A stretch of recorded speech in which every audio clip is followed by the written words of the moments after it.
Sen ne yaptın? Senin sesinden oldu, sesinde kısılmış. Ya bu karı da çok korkutturmuş ya. Karı da uzak dur. Uzak dur, ona dese de ki tamam. Gözüm var, ne dese de ki tamam. Korkayım. Korkma, korkma. Korkma. Ne dese de ki tamam. İçine atma. Ama ben şimdi senden Bak mani... şişmişim işte bak. Ya içine at, içine at, içine at. Ama çok atma. Çok atma içine. İçine atsan ne olur? Patlayacak. Ha? Ulan patlatma yasaktır. Patlatma yasak. İçine yatma. İçine yatma. Sen de tansiyon da çıkar. O zaman tel de olur. Uf. Ya Korkutma beni. korkma korkma. Ben şimdi senden mana yapıyorum. Sonra baş psikolog da gelecek. O da mana yapacak. O da askerini tora. Sen de gel verecek. Yerinde sürecek. Her bir şeyinde o da bakacak.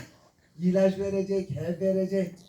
Yani yolda moralde bozuk geliyor. Burada güle güle gidiyor. Ağlaya ağlaya geliyor, güle güle gidiyor. Bazen de güle güle geliyor, ağlaya ağlaya gidiyor.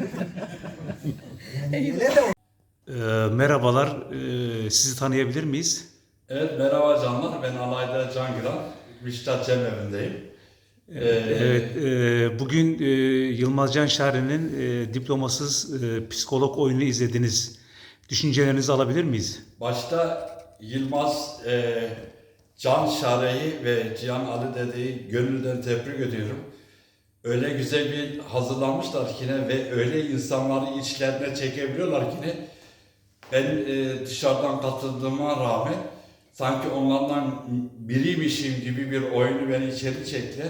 Hem sundukları oyunda çok memnun kaldık, hem içerisinde bize verilen mesajlarda, insani halde durumlarda ve şu andaki Türkiye'deki gündemi meydana getirmelerinden perde arkasını anlatmaları ve bizleri de içerilerine dahil ettiklerinden çok onlara teşekkür ediyorum. Gerçekten mükemmel bir ikili.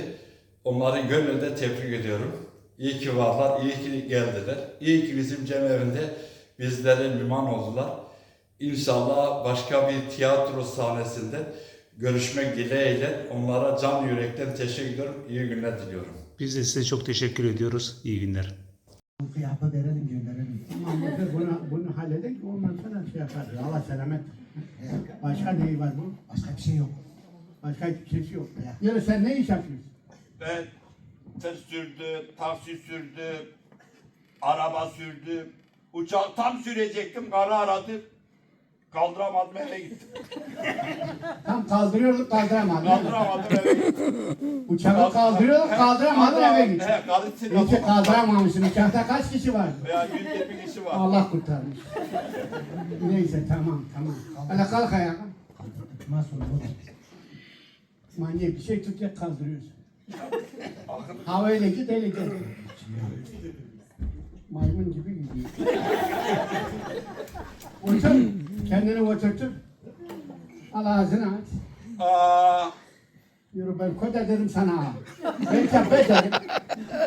Bakın aç. be. Küçük şeyin küçük dilini dışarı at. Ot olsun sana ya. İnsanı bulandırıyorsun ama. Böyle dilini böyle o aynı şirketayın gibi dışarı at. Tamam, atma, ne olur olsun.